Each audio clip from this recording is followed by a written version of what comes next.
सर्वप्रथम मी आपण सर्वांची माफी मागतो की आपल्याला दिलेल्या वेळेनुसार थोडंसं वाट पाहावी लागली, वेट करावं लागलं आणि सर्वांचं मी स्वागत करतो. सुस्वागतम, वेलकम.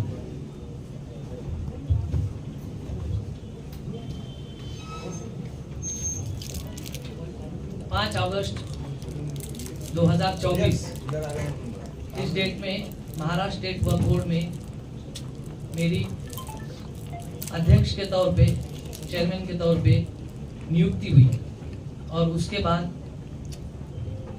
मैं समीर काजी, अध्यक्ष महाराष्ट्र स्टेट वक्फ बोर्ड की अध्यक्षता में हमारे वक्फ बोर्ड की आज सबसे पहली बैठक संपन्न हुई, जिसमें मेरे साथ मीटिंग में honourable member and MLA Farooq Shah साहब, ऑनरेबल मेंबर डॉक्टर मुदस्सिर लांबे साहब, ऑनरेबल मेंबर हसनैन शाकिर साहब, ऑनरेबल मेंबर मौलाना अतहर अली साहब, ये सब मेंबर आज इस मीटिंग में उपस्थित थे और हमारे सीईओ मिस्टर जुनैद सैयद साहब, डेप्यूटी सीईओ मुशीर साहब और दीगर स्टाफ. आज की इस मीटिंग का जो एजेंडा था वो बिल्कुल हमने एक शॉर्ट एजेंडा रखा था, फर्स्ट मीटिंग है इसलिए, और कुछ अहम पॉलिसी मेकिंग डिसीजंस हमने आज लिए हैं जो वक्फ बोर्ड के लिए, एक आम आदमी के लिए एक राहत भरे रहेंगे. इसमें हमने जो डिसीजंस लिए हैं वो मैं आपको वन बाय वन बताता हूँ. जो हमारे स्टेट में जो डिस्ट्रिक्ट वक्फ ऑफिस के लिए हमने जो काम शुरू किया था, पहले हमारे सिर्फ जो है तो रीजनल वक्फ ऑफिस थे अदर दैन मराठवाड़ा में ही सिर्फ डिस्ट्रिक्ट वक्फ ऑफिस थे. तो इस रिमेनिंग जो डिस्ट्रिक्ट्स है हमारे, वहाँ पर 1 महीने के अंदर सारे ऑफिस शुरू करने के हमने सीईओ को आज डायरेक्शन दिए हैं. दूसरा, काम के अंदर एक ट्रांसपेरेंसी आए, कामकाज सब लोगों का टाइम टू टाइम हो, इस उद्देश्य से हमने महाराष्ट्र के हर ऑफिस में सीसीटीवी और बायोमेट्रिक यंत्रणा बिठाने के आदेश आज सीईओ को दिए.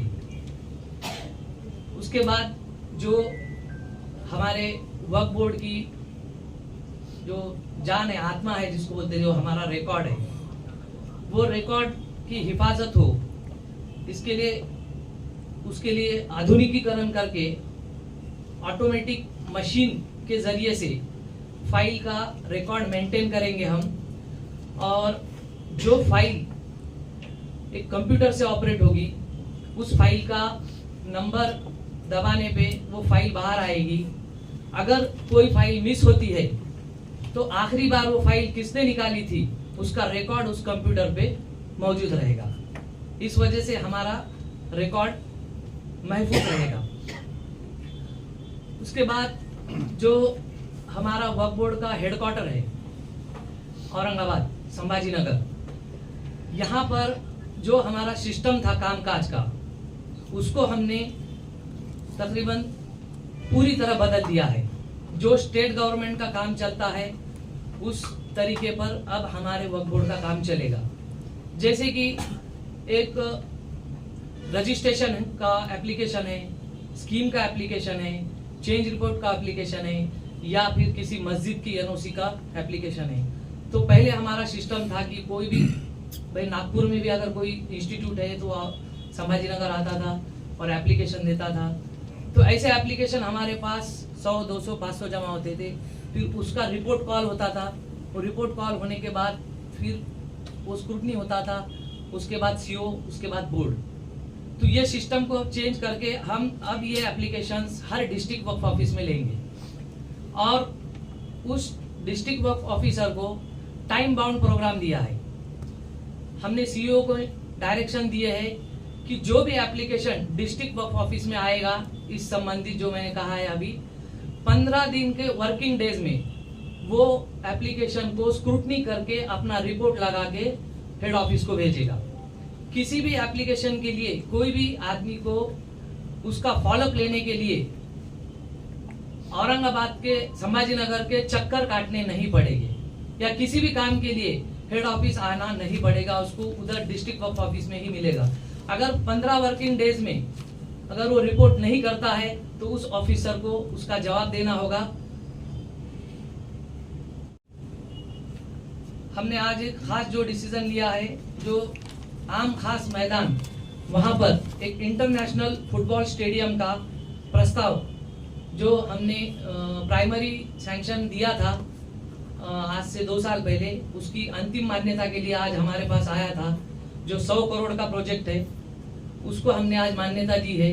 और ये इंटरनेशनल फुटबॉल स्टेडियम जो होने जा रहा है, इसकी ओनरशिप टोटली, भले गवर्नमेंट के फंडिंग से बनेगा लेकिन टोटली ओनरशिप इसकी वक्फ बोर्ड की होगी, जो वक्फ बोर्ड के इतिहास में ये सबसे बड़ा और ड्रीम प्रोजेक्ट रहेगा। उसके बाद जो अहम डिसीजन और एक लिया गया है, सेक्शन 76 और 77 में जो प्रोविजंस है एक्ट के अंदर कि वक्फ के जरिए से हम जो है माइनॉरिटी के बच्चों के लिए रिसर्च के लिए स्कॉलरशिप दे सकते हैं, हमारे बेवाओं के लिए पेंशन दे सकते हैं। वो प्रोविजन में हमारे पास कोई अकाउंट नहीं था, उस अकाउंट को खोलने का आज हमने फैसला लिया है, कैश वक्फ अकाउंट। और इसमें से हम हमारे माँ बहनें जो बेवाएं हैं, यतीम हैं, उनको पेंशन देने का काम इंशाल्लाह करेंगे। और जो बच्चे माइनॉरिटीज के पोस्ट ग्रेजुएशन के बाद रिसर्च करना चाहते हैं उनको उसमें से स्कॉलरशिप दी जाएगी। लेकिन इसके लिए एक्ट में रिजोल्यूशन पास करते वक्त कोई लाइकुना न रहे, क्योंकि नया काम करने जा रहे हैं हम ये।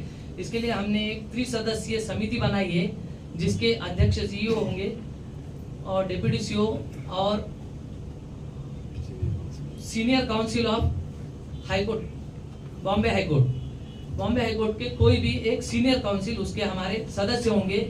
इनको हमने अगले मीटिंग से पहले अपनी रिपोर्ट कि ये पॉलिसी हम किस तरीके से एप्लीकेबल कर सकते हैं ताकि कोई इसके अंदर लाइकुना नहीं रहे और बाद में कोई हमें प्रॉब्लम का सामना न करना पड़े। इसलिए हमने वो 3 सदस्यीय समिति आज गठित की है और उनको निर्देश दिए हैं कि अगली मीटिंग से पहले वो अपना अहवाल सादर करें और नेक्स्ट मीटिंग में इस बारे में हमने जो अभी कहा है डिसीजन लिया जाएगा। उसके बाद हमारे वक्फ बोर्ड के अंदर जो भी काम होते हैं, चाहे स्कीम हो, रजिस्ट्रेशन हो, लीज का प्रपोजल हो, ये सारे प्रपोजल्स में कुछ बातें हमारे सामने आई है कि जो हम ऑर्डर पास करते हैं उसमें कुछ टेक्निकल लाइकुना होने की वजह से ट्रिब्यूनल और हाईकोर्ट से वो ऑर्डर सेट असाइड होती है और वापस हमारे पास आती है, उसको हमको दोबारा सुनना पड़ता है, उसमें हमारा काफी समय जाता है। इसके लिए हमने एक लीगल फर्म अपॉइंट करने का डिसीजन लिया है और उस बारे में भी हमने सीईओ को डायरेक्शन दिए है।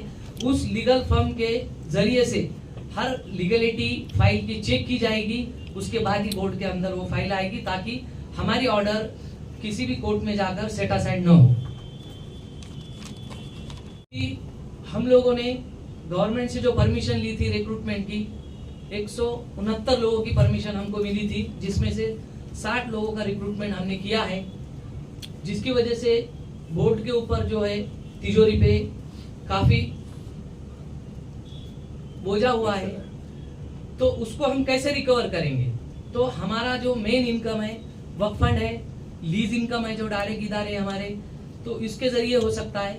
इसलिए हमने वक्फ एक्ट के लीज रूल के जो क्लॉज है 1995 से पहले के जो हमारे किराएदार है उनको अभी डिस्ट्रिक्ट वक्फ ऑफिस के जरिए से एक प्रस्ताव जाएगा कि वो 15 दिन के अंदर लीज रूल के मुताबिक अपना नए किराए के साथ अपना प्रस्ताव सादर करें। अगर वो ऐसा नहीं करते हैं तो 15 दिन के बाद वो डिस्ट्रिक्ट वक्फ ऑफिसर हमारा 54 और 52A के तहत उसके ऊपर कार्रवाई करेगा और कार्रवाई करके बोर्ड को वो प्रस्ताव भेजेगा।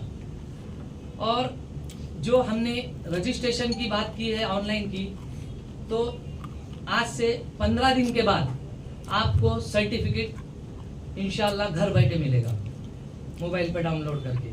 और उसके बाद 1 महीने से 1.5 महीने के अंदर जो हमारी स्कीम है वो भी आपको ऑनलाइन तरीके से मिल जाएगी। इस तरीके के हमने जो एक आम आदमी 200 किलोमीटर 400 किलोमीटर से आता था, संभाजी नगर में हेड ऑफिस में भीड़ में खड़े रहता था, उसको घंटों तक समझ भी नहीं आता था कि मेरा एप्लीकेशन गया किधर।